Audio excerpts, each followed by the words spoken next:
right, welcome to the Young Turks. We've got a fun week ahead for you guys. LA, Detroit, we're gonna be everywhere. What's up, Casper? How you doing? Hey, I'm not gonna be everywhere. I'm gonna be here. Yes, Yeah. Anna is headlining our debate coverage over the next 2 days here in the LA studios. Ben Mankiewicz is gonna join her. Ida Rodriguez is gonna join her. So obviously the regular show starts at 6 o'clock Eastern, but your debate coverage is at 10 o'clock Eastern, because that's when the debates are over. Boom, as soon as the debates are over, you switch to tyt.com and you're gonna get that analysis. John Idarola and I will be in Detroit. We're gonna see you there at tyt.com/rally is where to sign up for that. I have super exciting news about the people that are coming. New news, new folks coming to the rally that I'm gonna share with you in the next segment. But make sure you're signing up at tyt.com/rally. And John will be analyzing from Detroit, and I'll be in the spin room in Detroit, and we'll both be at the rally. So it's fun times for everybody. Okay, so that's all the fun. Oh, and one more thing about what's coming up. In the third hour today of the Young Turks, Hillary Clinton's former press secretary. Drums. Interesting. Okay, so if you are watching this or listening to this anywhere where you don't get the third hour of the Young Turks, well, that's what God made Young Turks membership for. Or our head of product, Greg Griffin, who playing the role of God, I suppose in this case. Anyway, tyt.com/join, tyt.com/join to get all the Young Turks anytime you want. All right, so let's do it. What does that mean? What does that mean when a child is sitting in their own feces, can't take a shower?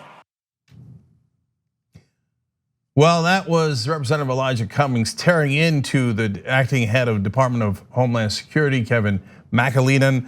And that did not sit well with President Trump, who decided that he was gonna go after Cummings, and you're gonna be shocked at this, through a series of racist tweets.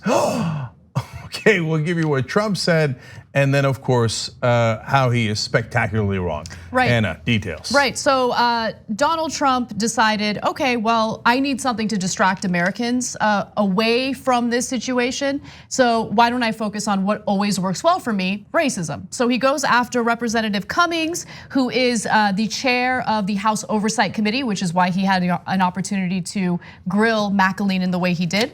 And Trump tweeted the following over the weekend: so sad that Elijah Cummings has been able to do so little for the people of Baltimore. Statistically, Baltimore ranks last in almost every major category. Cummings has done nothing but milk Baltimore dry, but the public is getting wise to the bad job he is doing. Now, of course, he didn't provide any evidence. Everything he wrote there was completely and utterly misleading.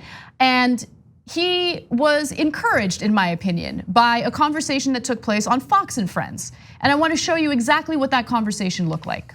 So what did you find was going on in Cummings' district? Yeah, so there is a crisis at the border, but there's also a crisis in Baltimore. And I don't think many people realize this, but Congressman Cummings represents the most dangerous district in America. So I went into the district to basically ask people if they were scared of Trump.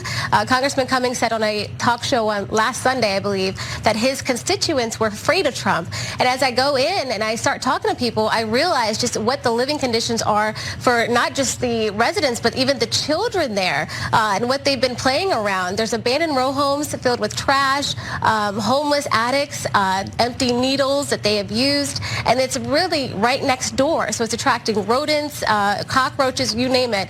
But to have Congressman Cummings talk about the situation at the border is just, it's laughable, because the conditions in his own district, and a lot of people said he hasn't even been there in a while. So there is a poverty issue in Baltimore. There's also a poverty issue in various parts of Mississippi, various parts of Oklahoma, various parts of red states throughout this country. There are poverty issues in California, in Los Angeles specifically, where I live, where 60,000 people are living out on the streets. There's a poverty issue in America. And Donald Trump has only exacerbated that poverty issue by ripping funding away from programs that are meant to help people living in poverty, just to give the wealthy $2 trillion in tax cuts. And we'll get to all of that in just a second. But he decided to double down on this whole notion of Elijah Cummings being the problem. And again, this is not about Elijah Cummings. It's not even about poverty for Donald Trump. It's about a distraction. But one of the more recent tweets was, if racist Elijah Cummings, he called Elijah Cummings a racist. Hilarious. Democrats. If racist Elijah Cummings would focus more of his energy on helping the good people of his district and Baltimore itself, perhaps progress could be made in fixing the mess that he has helped to create over many years of incompetent leadership. His radical oversight is a joke. And look, these attacks against Representative Cummings are wrong, they're inaccurate, and they're beyond unfair. But the way that Cummings has responded to Trump shows that Democrats have no idea how to battle this type of monster. I just want to give you a quick example. Just yesterday, I held a hearing on the skyrocketing prices of prescription drugs and the financial hardships that families across the nation and in Baltimore are facing. Mr. President, we can address this together. 2 years ago, I went to the White House to ask you to endorse my bill to let the government negotiate directly for lower drug prices. Why are we having a conversation with Trump as if he is a mature adult worth having a conversation with? He is an authoritarian, he is a child, and he's hitting below the belt for political purposes. He's not interested in having a debate about lower pharmaceutical drug prices. No, of course. All right, so bringing this down a little bit further. First of all, you can selectively edit any area of the country and show, oh my God, look at how poor it is. Here's a garbage can and garbage around the garbage can. Or, by the way, serious issues of poverty. In fact, in Los Angeles, you could easily go within a 2-mile perimeter, and if you wanted to, show the most beautiful houses on the planet and the most beautiful areas you've ever seen. And within the same 2 miles, absolute poverty, people living under tents, living in tents, under bridges, etc. So then if you wanted to, you could say, LA is the most gorgeous place on earth. Look at this part of the LA that I'm showing you. Or you could say LA is the worst crime-ridden, poverty-stricken area in the country. You can do that with anywhere, okay? So Fox News, this is what they do. This is propaganda 101. From Roger Ailes on down, they've been doing this from the inception of Fox News, and they continue after Ailes' reign is over. And they bring on an African-American woman to attack an African-American community, which is also Fox News 101. Now, the president is a Fox News advocate, an ardent viewer. He watches that. An hour later, he tweets the same exact thing Fox News was talking about on Fox and Friends. And he says, talks about how it's rodent infested and the crime is out of control. It's all the exact same things that Fox News said. So we have one of the biggest conspiracy theorist Fox viewers as the president of the United States. So he goes and does this. Now, how many times has he done this when it is Congresspeople of color? Almost every time. He also attacked John Lewis's district, another legendary African-American congressman, as being riddled with crime in a poor area. Now, did he actually do any of the studies on that? Of course not. Did he look up the stats? Of course not. And so the reality is that Cummings district, half of it is in the city of Baltimore, all of it is in Baltimore County, but some of the areas are suburban, etc. Trump doesn't care. He's like, black guy must be a terrible, dirty place. I saw it on Fox. Hey, there's another guy, a black guy, John Lewis, must be a dirty, terrible place. Hey, look, Ayanna Pressley, Ilhan Omar, Rashida Tlaib, AOC, why don't you go back to the countries you came from, which is America, by the way. Anyway, where they're all dirty, etc. Right. And what is it? The conservative mind is most triggered by the emotion of disgust. So second most by fear. So that is why Fox News uses those loaded words. Now, Trump doesn't know any strategy, but he instinctually knows, and he himself is a germaphobe. A classic conservative mind, filled with, if you will, littered with fear and disgust. So he's like, ooh, code words, ooh, it's dirty, Baltimore's dirty. All the black countries and all the black districts are dirty with crime and dangerous, triggering disgust and fear.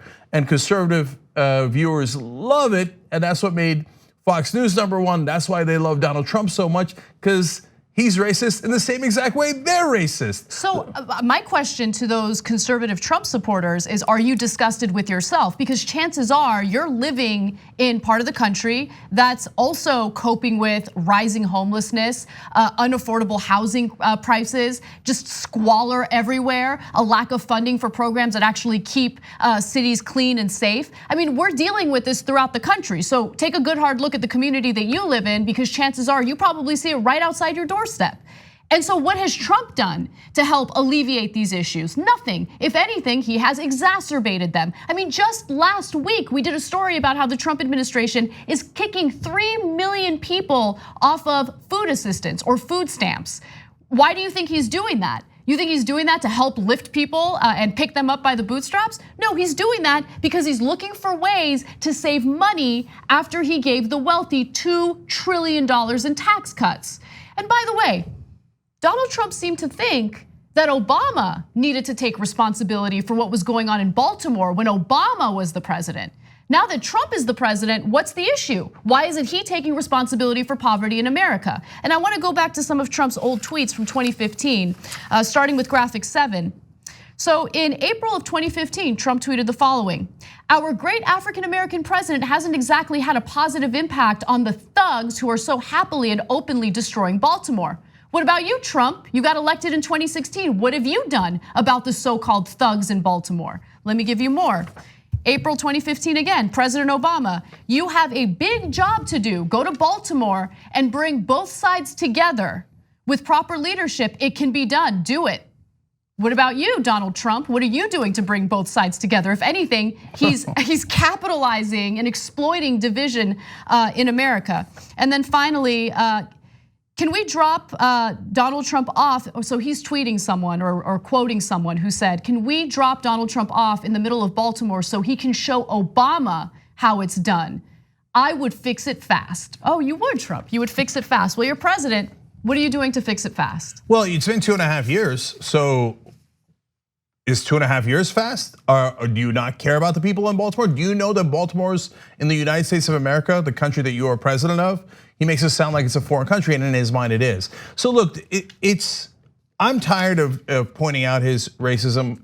It's same. But he keeps doing it, so we're left with no choice at all, right? So if you're wondering why is he attacking Elijah Cummings in the first place, he's not randomly picking African Americans, or he's not picking random African Americans. He's picking ones that are, in his mind, being not over deferential enough to him.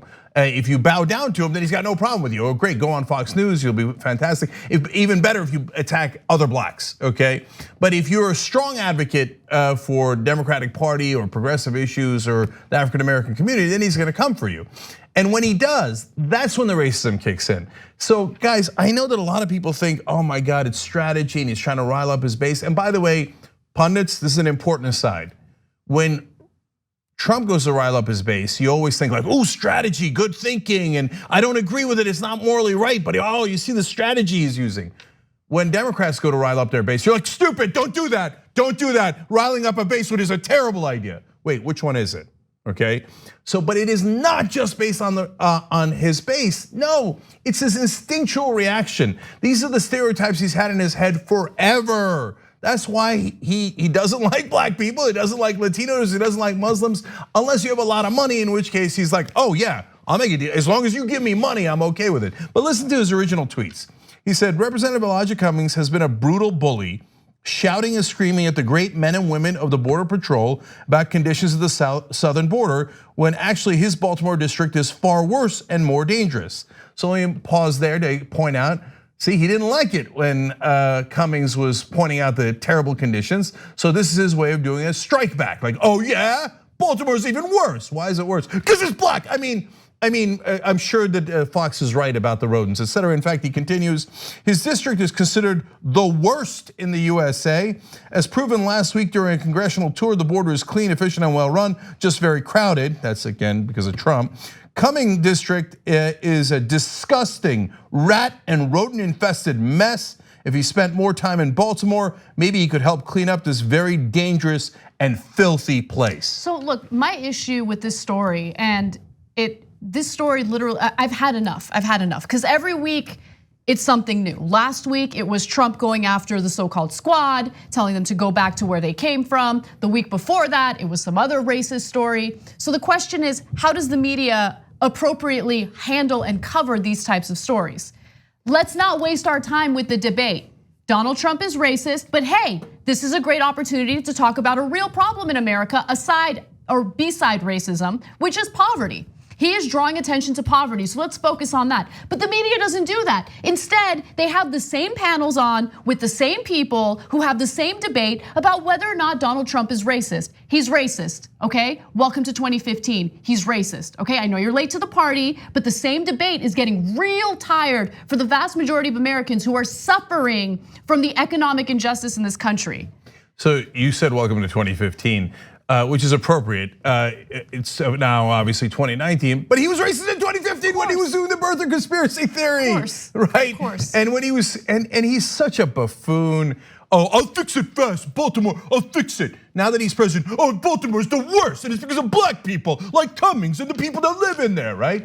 Hey, what? Okay, then why don't you go fix it fast? What? And you don't imagine if a liberal called a red state or a red city the worst in the USA.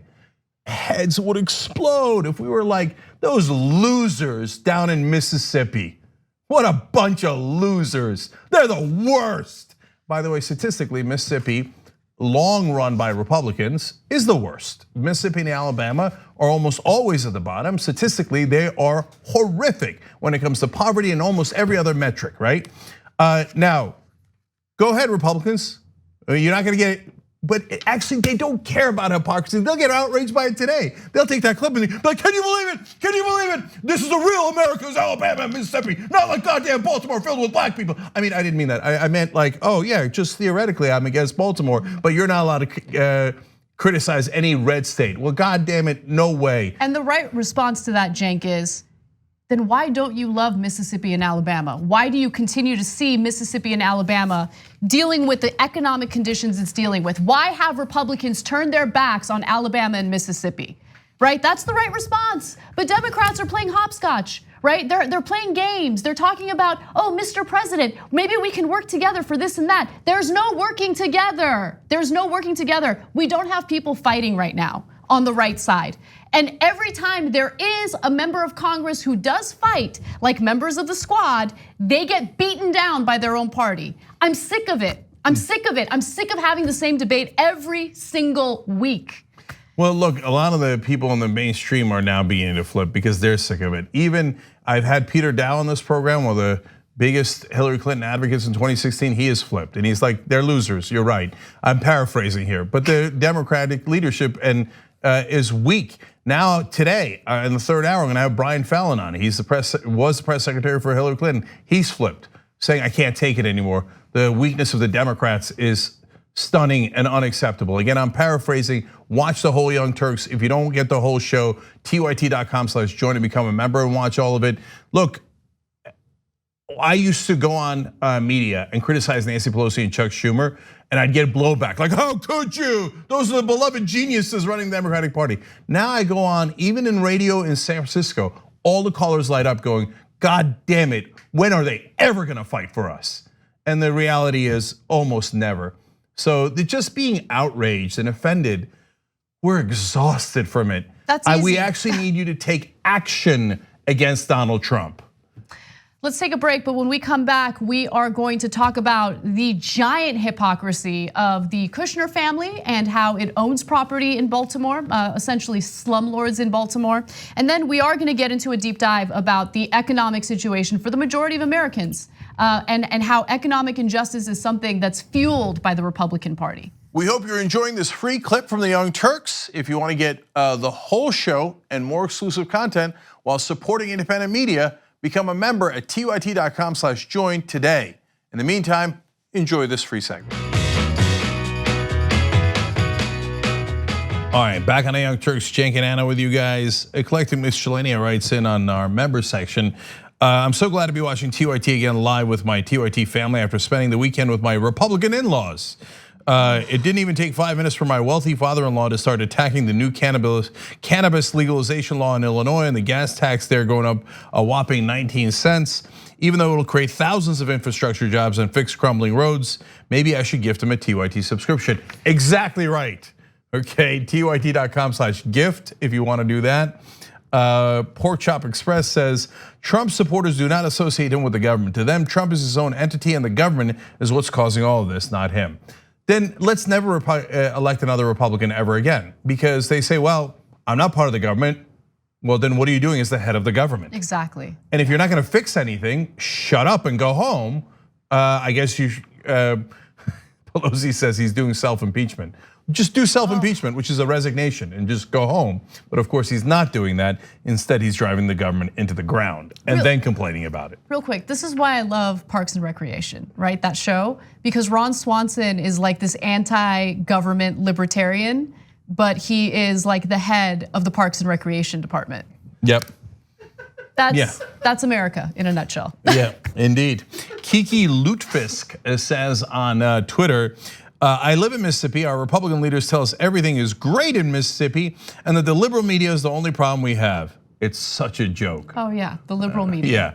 Yeah, the liberal media is what made Mississippi the poorest state in the nation. Sure, that's likely. Joya Janalewski writes in, on my way to Detroit right now. Can't wait to meet Cenk, Uygur, and John Iadarola. Thank you, Joya, appreciate it. And let me tell you how you can do that if you're so inclined.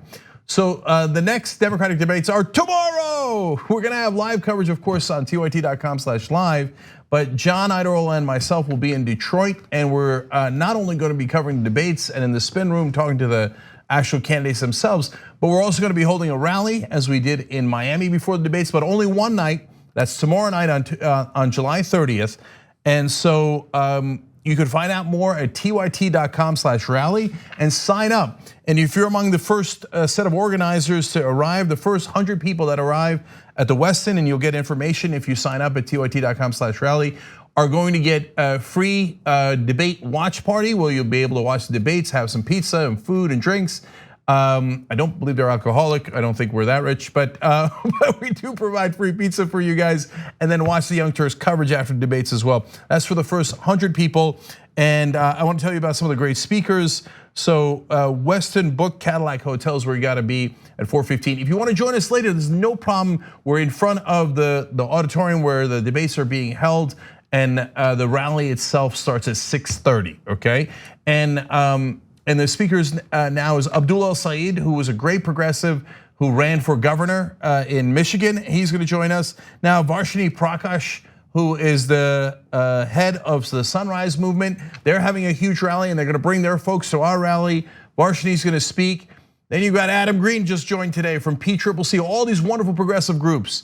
Alex Rojas from Justice Democrats, and we might have more surprise speakers as we go along here. So it's going to be what could be potentially a huge rally of these wonderful progressive groups working together to demand that the presidential candidates and all of our politicians work towards actual progress.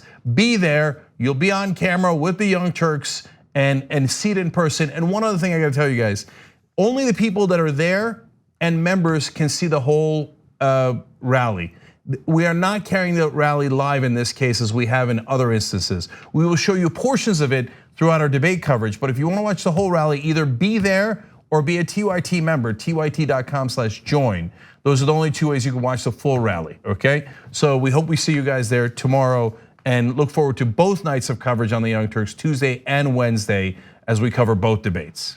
Also, for anyone who is wondering, hey, what can I do to help TYT? Because this is very much a audience-backed show. Without our audience, without people getting involved, we couldn't be able to do what we do. One of the ways you guys can continue supporting TYT is through taking a look into our partners. We're very picky with our partners, which is why we chose to work with Aspiration as a financial institution that we promote.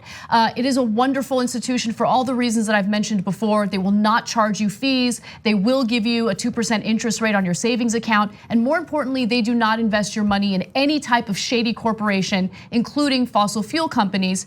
And by the way, we had been giving an extra perk to individuals who weren't previously members. We would give them 1 month of free membership. And then people who are already members were wondering, well, what do I get? Do I get anything for it? And we are actually gonna offer you guys a $10 credit at the Shop TYT store. So if you're already a member, just check out aspiration.com/TYT. You have to sign up at that URL.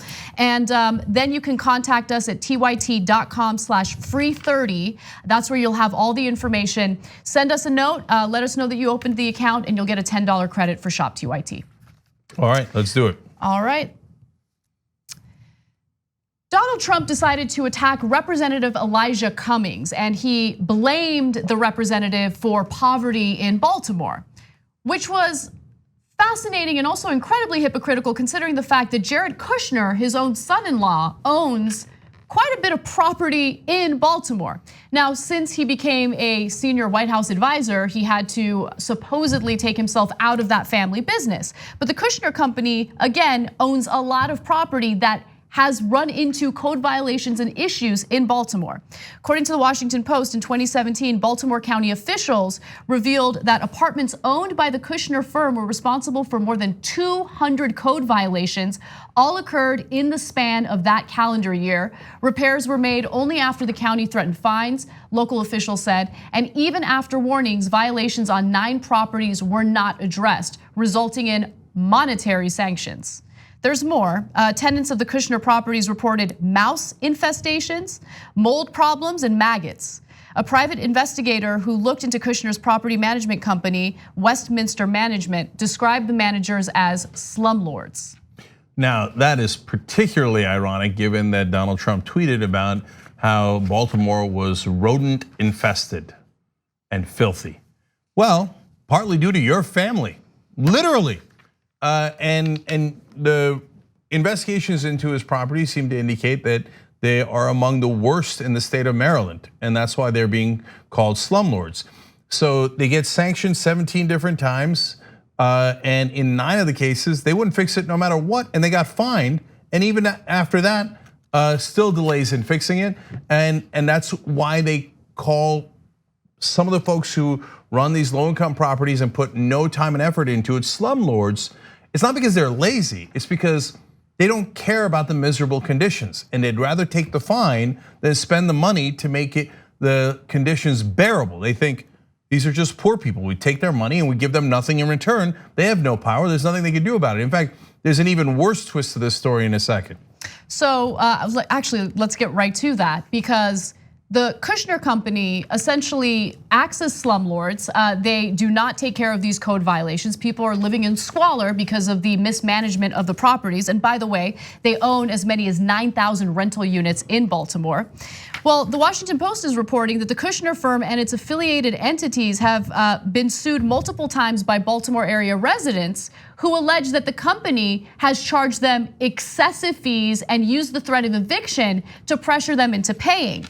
So to give you an example of how aggressive Kushner company has been, from 2013 to 2017, corporate entities associated with Kushner Apartments requested the civil arrest of 105 former tenants. So get a load of this.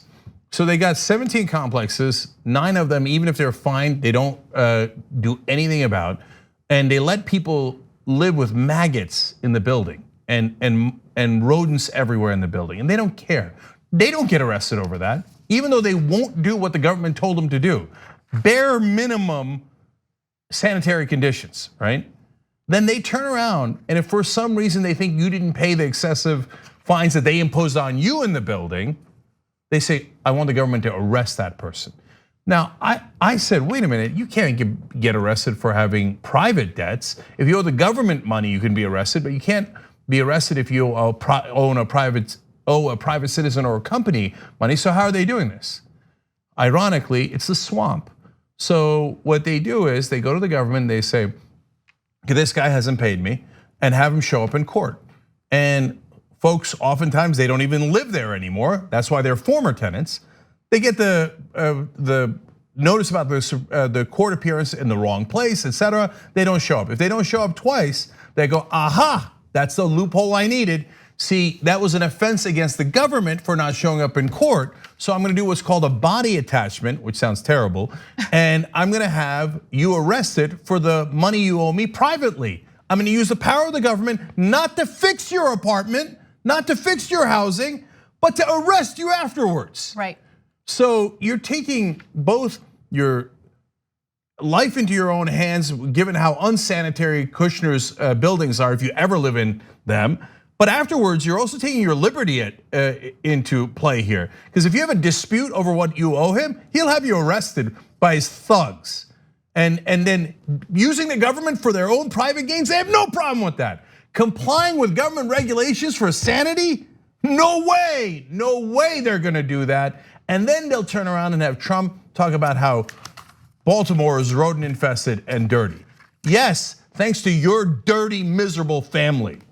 And I just want to give you the statement from Kushner Co. because it's let's be fair. The Washington Post did reach out to them, and they did give a statement, and it says the following: Kushner Companies is proud to own thousands of apartments in the Baltimore area. Oh, wow. That was their statement. They don't care about people living in squalor. The Trump administration does not care about poverty. They don't care about any of it. What Trump has done successfully in 2016 and what he will continue to do, hopefully people are smart enough to catch on at this point, is pretend like he cares. He exploits all of the different systems in place that keep people in poverty. He loves it and he'll continue exploiting it. So let's talk about poverty in America a little bit. Donald Trump attacked Representative Elijah Cummings for what he perceives to be out of the ordinary poverty in Baltimore. In reality, poverty is something that many Americans throughout the country are facing, whether they live in Democratic districts or Republican districts. In fact, if you live in a Republican district, chances are you're more likely to experience poverty. But I don't want to focus on the partisan component of this. I want to focus on a government that hasn't done anything for the vast majority of Americans when it comes to economic justice. So just a few numbers for you that I think are important. 8 out of 10 states with the lowest poverty levels are actually blue states. But let me also say that in California, in Los Angeles specifically, we have 60,000 people living out on the streets. So poverty is a huge problem everywhere. But if you look at poverty as a whole, 8 out of 10 states with the lowest poverty levels are blue states. And 8 out of 9 states with the highest level of poverty are red states. That's according to census data. So I'm also tired of Democrats playing nice. So they'll point, first of all, no Democratic official would ever point that out. The media points that out sometimes, very rarely, good job in this case, and then moves on because they don't have an agenda. Okay, correct way of doing it is, Democrats should hold a press conference about how 8 out of the 9 poorest states in the country are red states and ask why Republican Party officials are such miserable failures. It's your states that are in miserable, poverty-stricken conditions. And you guys have been in charge for 40 years in those states.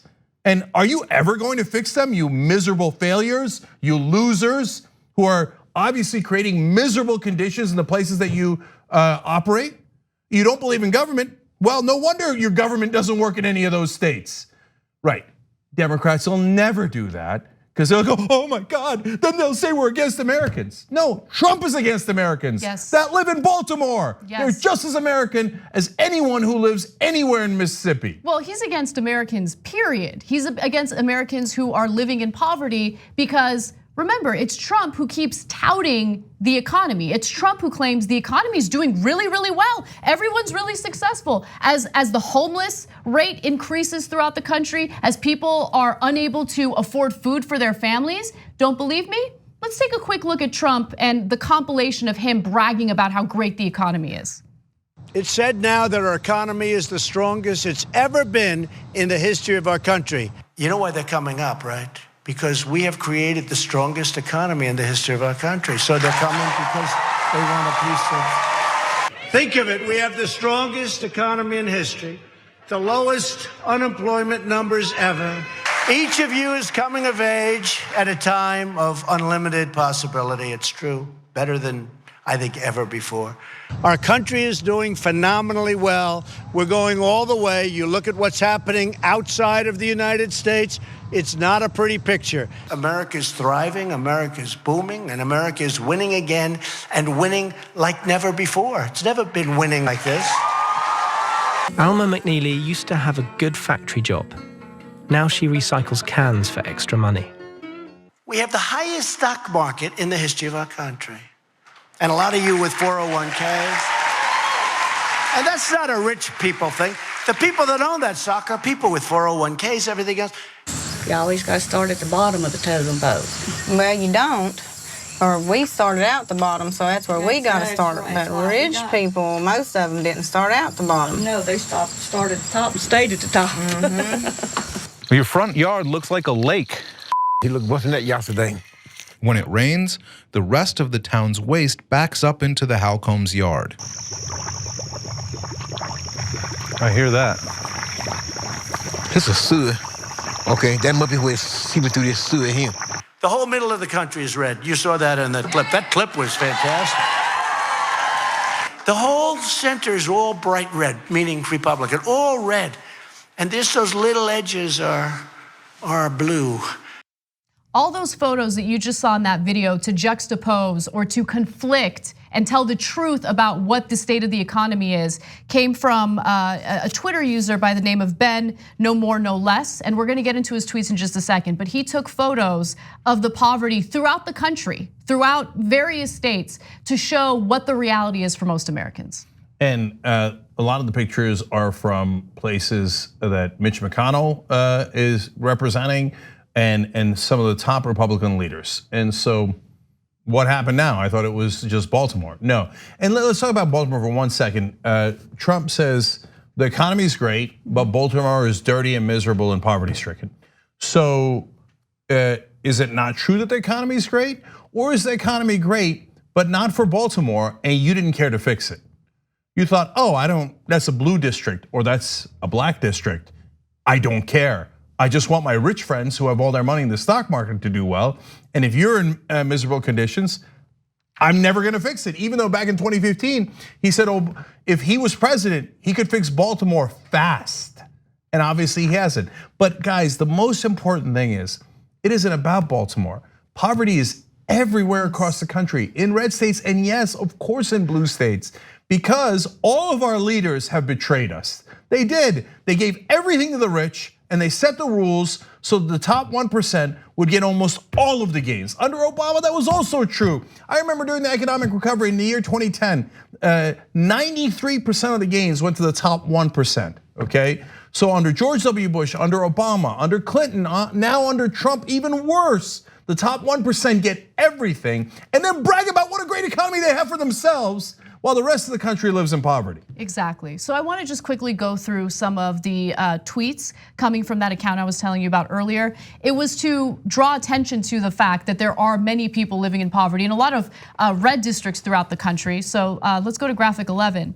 I can't believe the conditions in Baltimore. Wait, I'm sorry, these aren't from Baltimore. They're from the places Jim Jordan and Senate Majority Leader Mitch McConnell represent. Okay. Jim Jordan is one of the biggest right-wing hacks in Congress who loves to support Donald Trump. Well, what happened? Jim, why don't you go back to where you came from and fix it?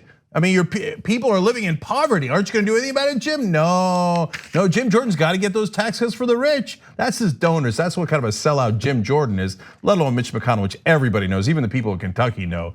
All he ever does is work for the rich. So he also shared photos from Matt Gaetz's district and Lindsey Graham's district. There you go. Or Lindsey Graham's state, I should say. Then you can go ahead and look at the next tweet where he shows more photos. Representative Doug Nunes and Representative Devin Nunes and Representative Doug Collins represent this part of the country. I mean, the list goes on and on. But again, it's not about Democrats versus Republicans. It's about poverty in America. It's about Republicans raping and pillaging, and Democrats just sitting idly by and allowing it to happen, or in some cases even assisting them with it. 100%. Right? So look, guys, why don't the Democrats do what I said in the beginning of this story? Rip into the Republicans for their horrible management of the red states. Well, that's because it would upset the donors. The donors don't want you to have increased taxes that could actually rebuild the infrastructure of any of those states, blue or red. The donors don't want regulation that might protect the environment in the area. They don't. That's why they say, even for the Democratic donors, they say, I'm socially liberal, but I'm economically conservative. That's Silicon Valley. Yeah, and so socially liberal means I don't hate black people. I'm not gonna do anything for them, but I don't hate them. I don't hate gay people. I'm not gonna do anything for them. I just don't hate them. But hey, don't touch my money. Don't touch my money, right? And so that's why we've had wealth redistribution in this country to the very top. Corporate tax rates used to account for about 35% of the taxes being paid in the country. It is now below 10%. They fixed the laws and the rules through their campaign donations, so corporations pay less, The rich pay less. Guess who pays more? Payroll taxes have gone up dramatically as a percentage of taxes paid. Who pays the payroll tax? The poor and the middle class. It doesn't even go past a certain limit. So it stops, the rich pay the least in payroll tax as a percentage of their income. So they're like, perfect, let's rob from the middle class and give it to the richest people and then complain about poverty in Baltimore. Look around in the red states, look around in the whole country. The bottom 99% of this country is in disastrous shape because our wages have not gone up in 40 years. Exactly. So we have we pay higher rates in taxes, and then at the same time, our wages have remained stagnant. And it's reflected in various statistics and various studies that are done, like the study that was done by the Federal Reserve. 40% of Americans wouldn't be able to cover a $400 emergency with cash, savings, or even a credit card charge that they could pay off quickly. So even Trump's Labor Department concedes that when inflation is taken into account, both bonuses and wages have dropped under Trump. So he says, the economy is doing great. That means the economy for all my donors is doing great. I just gave them $2 trillion in tax cuts. For the rest of you, joke's on you. Your wages actually went down. And over the last 40 years, they haven't gone up at all. By the way, while your productivity has gone sky high. American people are more productive than they have ever been. But did you get any of that? No, went to the very top. Throw all the bums out, starting with the top orange bum of all, Donald Trump. When we come back from the break, we're gonna switch gears a little bit and talk about some new chaos within the Trump administration.